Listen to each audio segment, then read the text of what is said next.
everyone, Pam Gregory, astrologer. I'm going to be speaking to you today about the second half of April and the solar eclipse that we have coming up in Taurus on the 30th.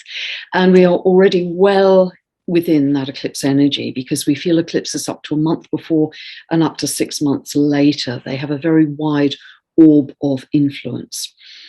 And in January, I posted a video called Themes for 2022, and we're still on track with that, I believe, and I'll post that video below so you can take a look if you'd like to.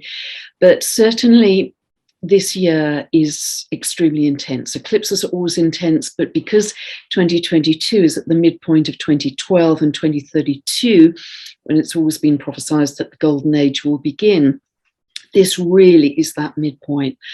And so I see this as actually the most intense year.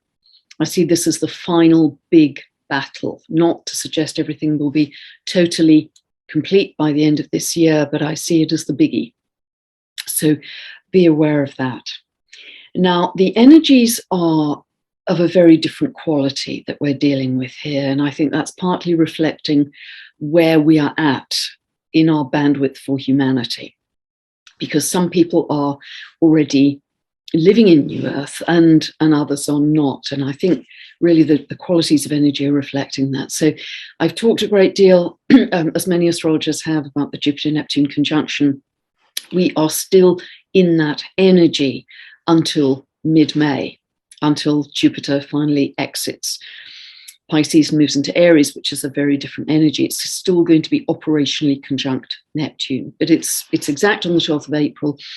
And I posted a video in January about that. Again, I'll put the link for that below so you can take a look at that if you're not familiar. But essentially, it was very expected that the oil price would go up, Neptune, oil, Jupiter expansion, and that would lead to very significant inflation, which of course we're seeing now.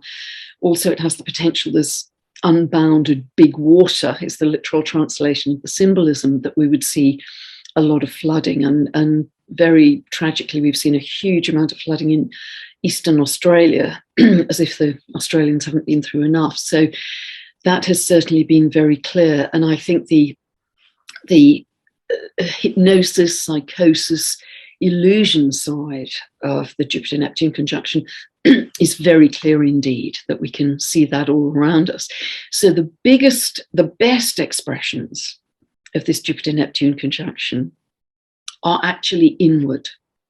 They are inward, they're subtle, because this is a very, very fine, almost angelic energy. You know, we're not going to see angels landing all around us. It's not going to be that obvious.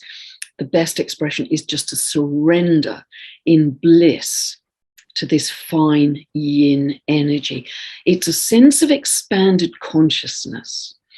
It's really surrendering to these surges of photonic energy, photonic light. I can see the different quality of light, and other people I know can actually see the crystalline structures in it, because we are moving from carbon to crystalline, and they can actually see the crystalline geometry in it, which is really remarkable. But that should give us great reassurance that that is where we're headed to. So as I say, that energy will continue until mid-May. So particularly if you have anything in the last sort of 8 degrees of Pisces, you're going to be feeling that one way or another. But just try and get into that sense of bliss, oneness, connection to source, to use it to its best. However, very different energies operating at the same time, much more yang energies operating in the world. If we go back to the full moon happening on the 16th of April, and I'm doing this for, as I say, the second half of April, one of the big themes at that full moon was power, because Pluto was the most exact aspect, the tightest aspect, squaring the sun and moon in that full moon. I'm going to be talking more about power in a moment. It is also, of course, about spiritual transformation, which is what we're going through in our evolution. And so that theme is going to continue. On the 18th of April, we have another strong day. The sun is exactly square to Pluto, again highlighting issues of power. I'll explain more about what I mean by that in a moment. And that same day, we have the moon highlighting, again, as it does so regularly, that square between Eris and Pluto. Eris in Aries, the street fighter, the activist, fighting for individual human rights, running up against Pluto in Capricorn, top-down government.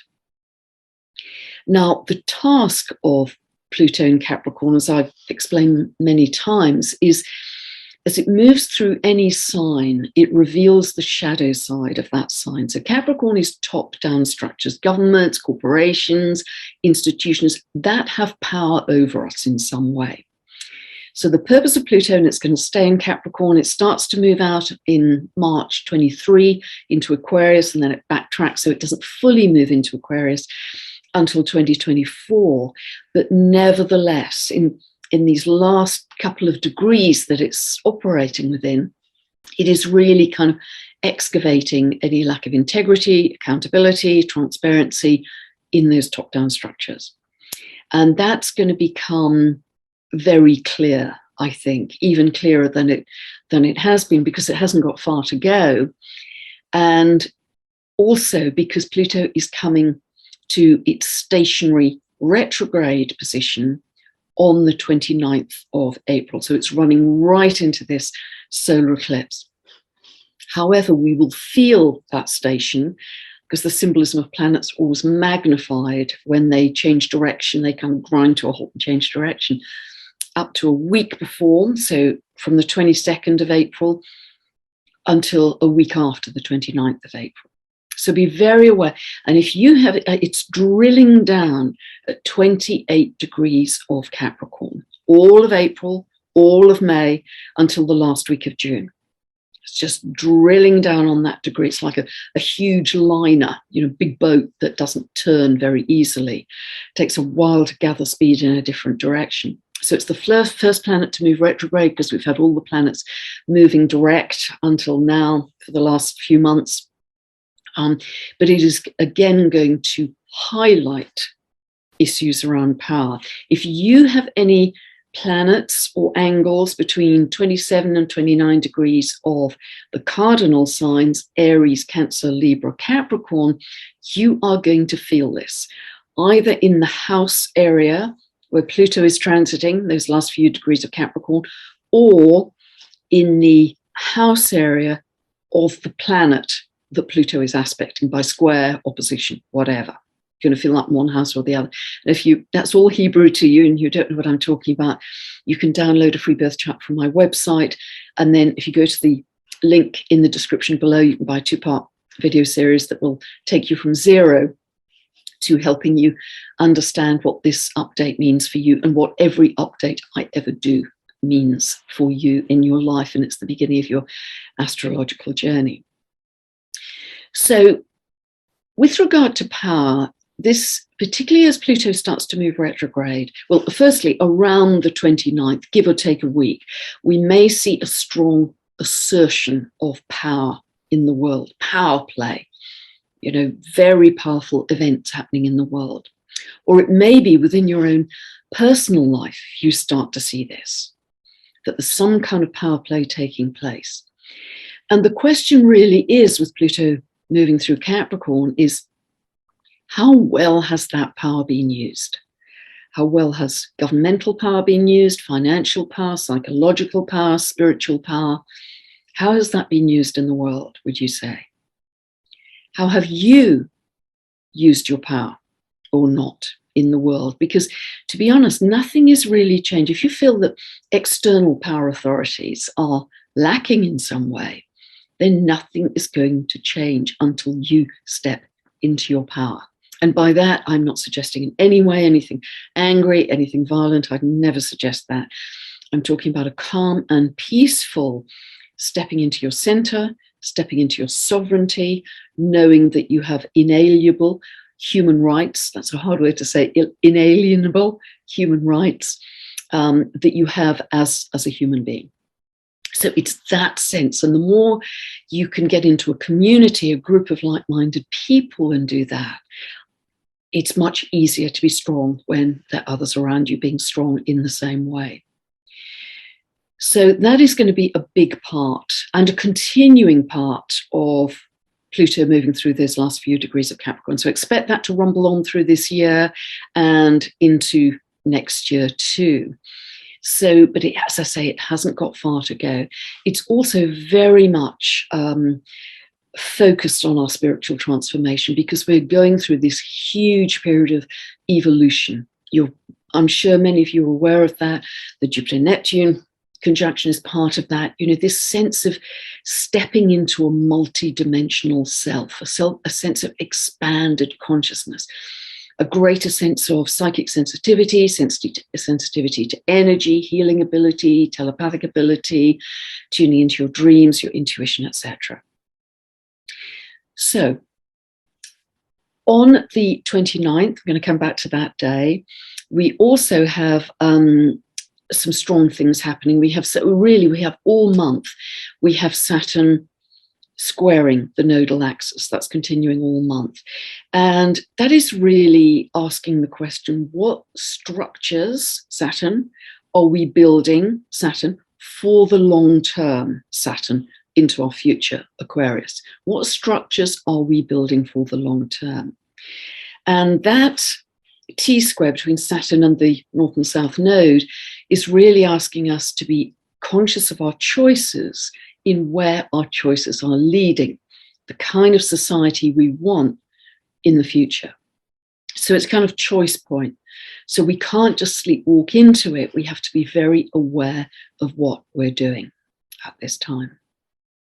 So, and then we move into the solar eclipse. And remember that solar eclipses are, this is happening on the 30th, it's happening at 1:29 p.m. Pacific, and it's happening at 9:29 p.m. British Summer Time, UK time. And eclipses can be wild cards. They can also be pivot points. If 2022 in its entirety is a tipping point, eclipses are kind of pivot points within that, and the changes can very often be permanent.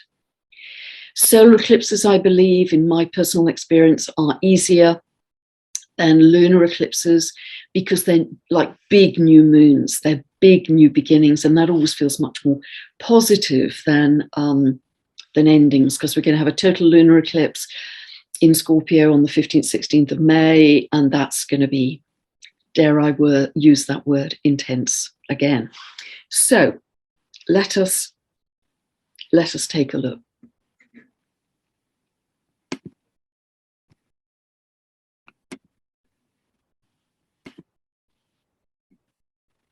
Okay, so here we go.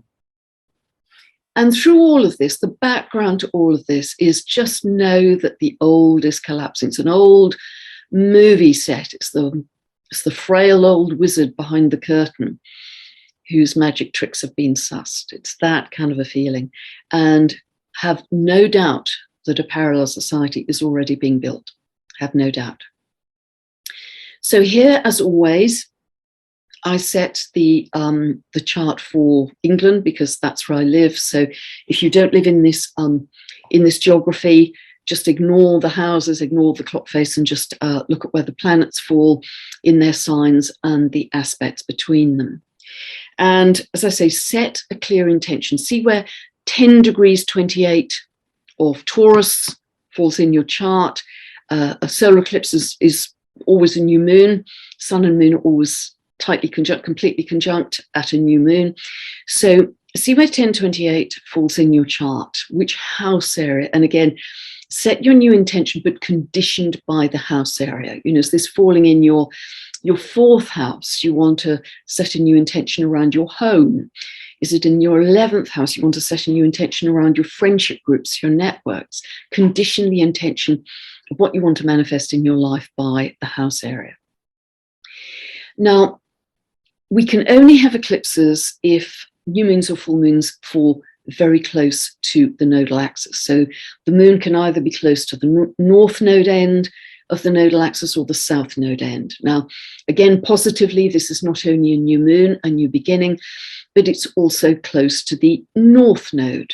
Usually it's only the north node that's shown in a chart. The south node is always exactly opposite that at 23 degrees of Scorpio, but it isn't normally shown in a chart. So the North Node is our future collective destiny, where we're headed. So this solar eclipse is going to help us. Solar eclipses are always a bit of a jump. In fact, any eclipses are, because they're not gradual or linear. They can be quite a surprise, bit of a jump to get us back on our path of destiny. And what is also kind of discontinuous, a bit of a jump, is the fact that the sun and moon are conjunct, very closely conjunct to Uranus. And again, that doesn't move in a linear, gradual or smooth way. It's a bit of a jump. It's the planet of surprises, the unexpected. Now, this can manifest in many ways, really, because it is very multidimensional in itself as a planet. And what it can help with is to give us a fresh perspective on things, particularly on things linked to the Earth, Taurus, and I want to say our food production and our agriculture. I think that's going to be very important in this. And what I want to say is grow food, grow food, grow food. And by the way, did I say grow food? Because Uranus in Taurus, it will stay in Taurus until 2026, has the effect or the expression potentially of disrupting our food supplies. Uranus disruption, Taurus food supplies. So this may continue for some time. So I would really recommend you do that.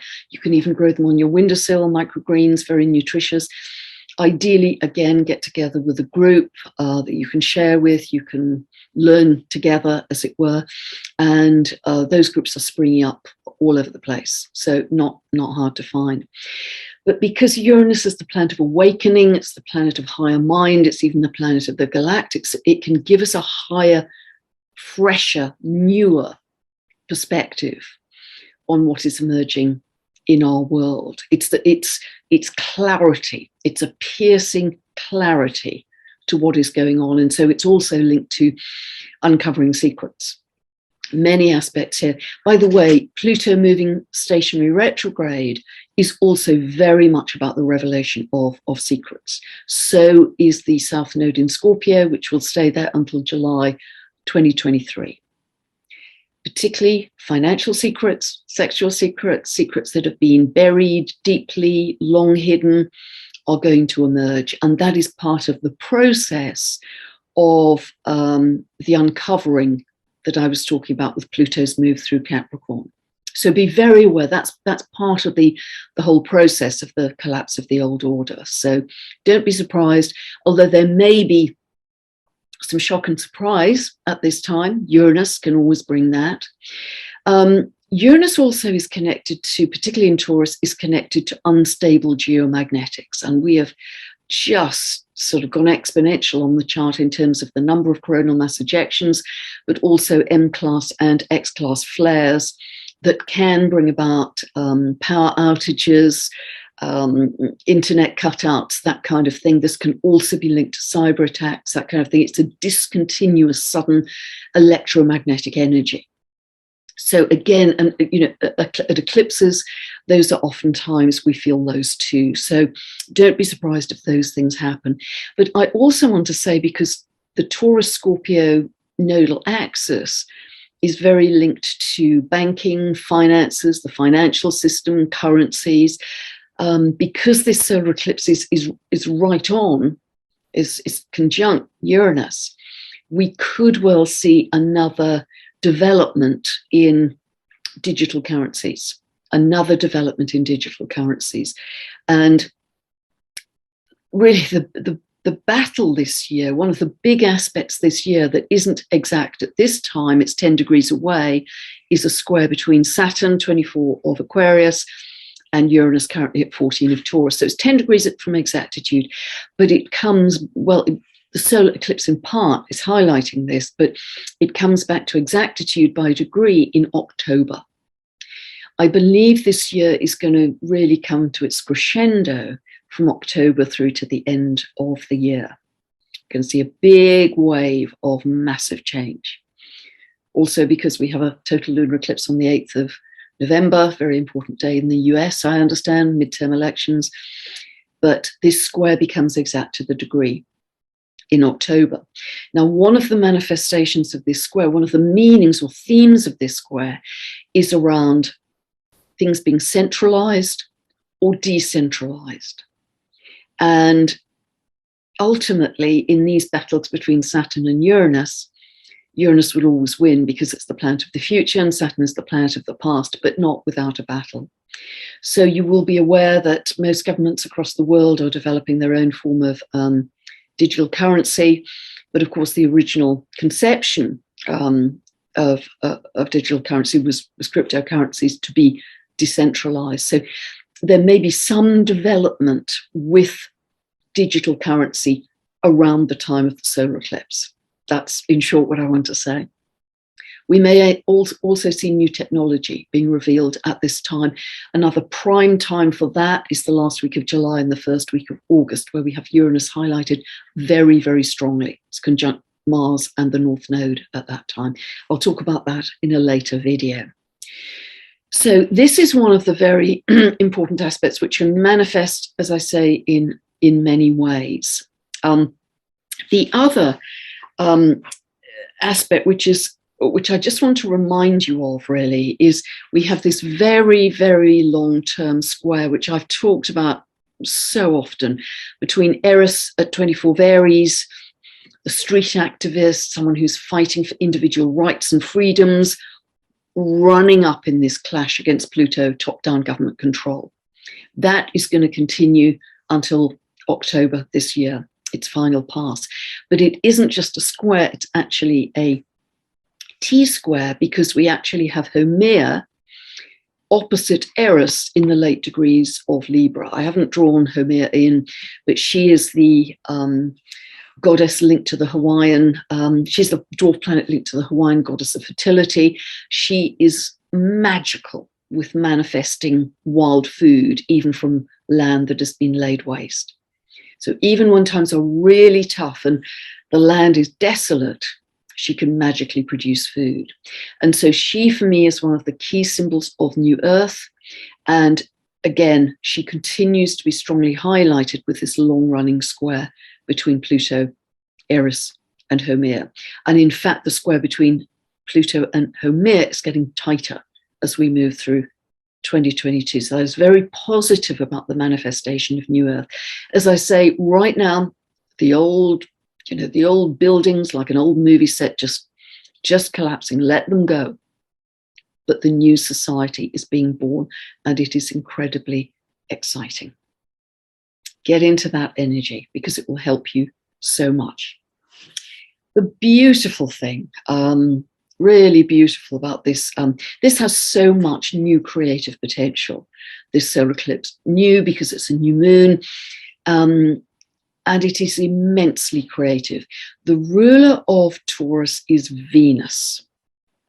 And Venus is down here. Venus is in Pisces, where it is said to be exalted. That's the sign where it's said to be exalted. And by exalted, we mean that it's operating at its best. It's expressing at its best. It is forming a very rare triple conjunction with Jupiter, just 2 minutes from exactitude at this solar eclipse, and Neptune. Now, it is rare enough to have the Jupiter-Neptune conjunction. It only happens once every 166 years, but to have Venus there too is very special indeed. So Venus exalted in this sign, Jupiter, the ancient ruler, Neptune, the modern ruler of Pisces, they are all super comfortable in this sign. So what is this about? Well, it's about love.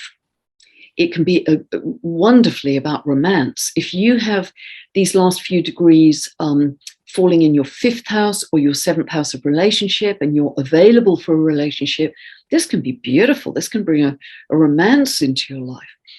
Or if it's falling in your 5th house or your 11th house, this can just be a really beautiful, joyful, social time for you.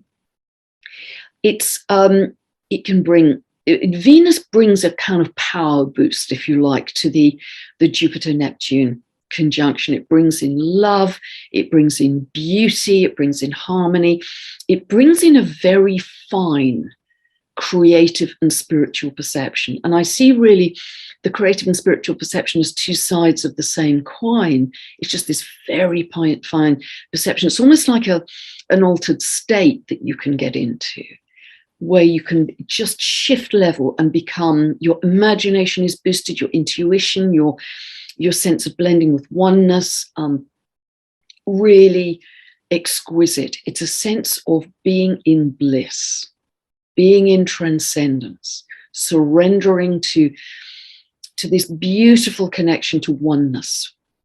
And oneness is where we're trying to get to. You know, for as long as we are in polarity and division, and we're feeling that strongly in ourselves about people and you're right and I'm wrong, or even about countries, they're right, they're wrong, we're not going to get beyond ourselves to unity consciousness.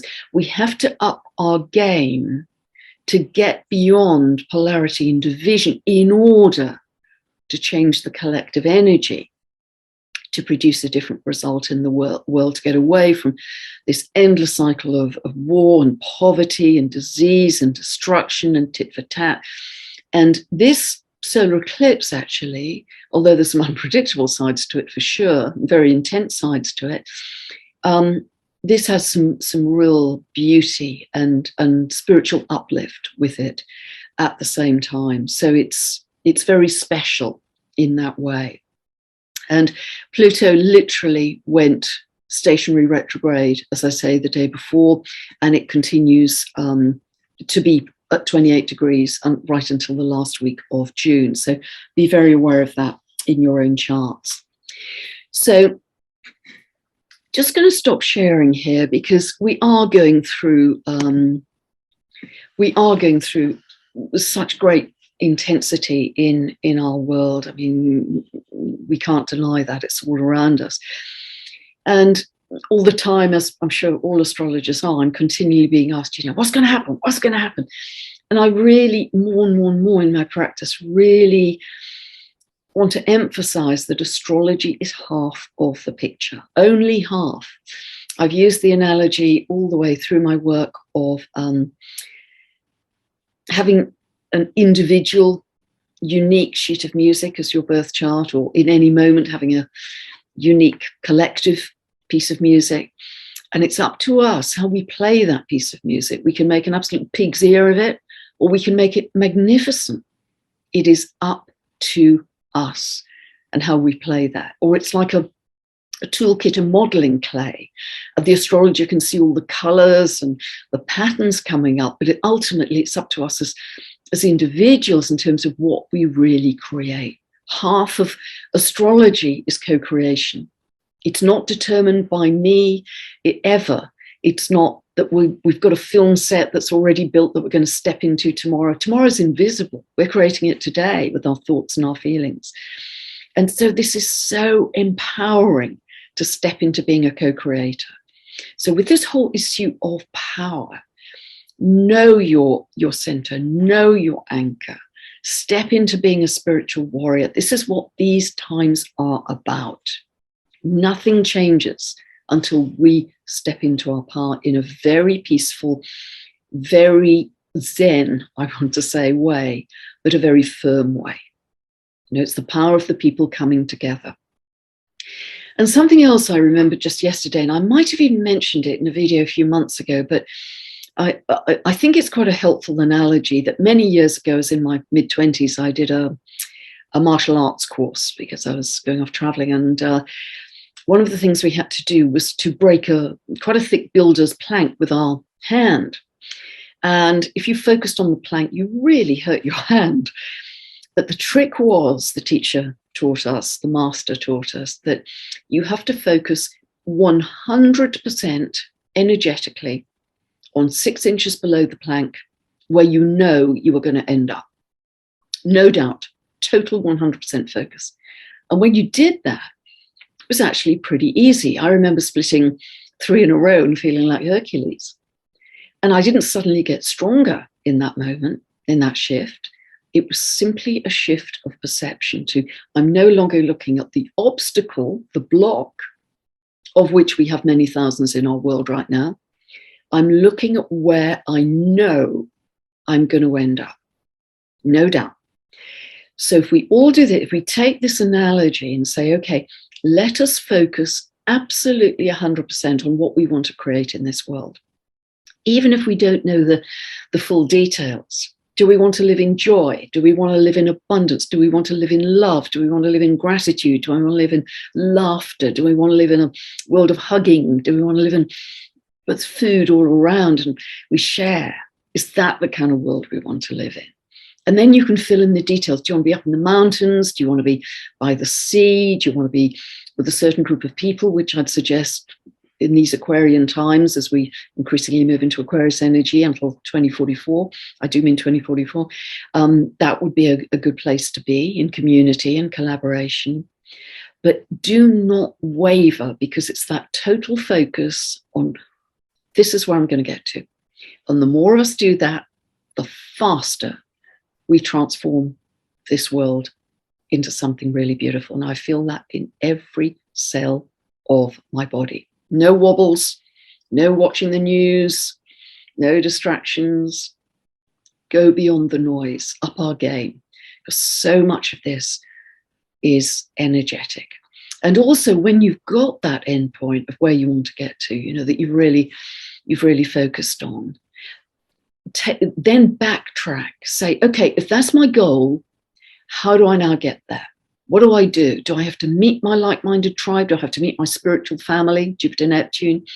Do I have to meet with them, or have I already done that? Or do I need to learn how to grow food, or do I need how to meditate? You know, what are the steps and the action steps I can take to get me directly to where I want to be?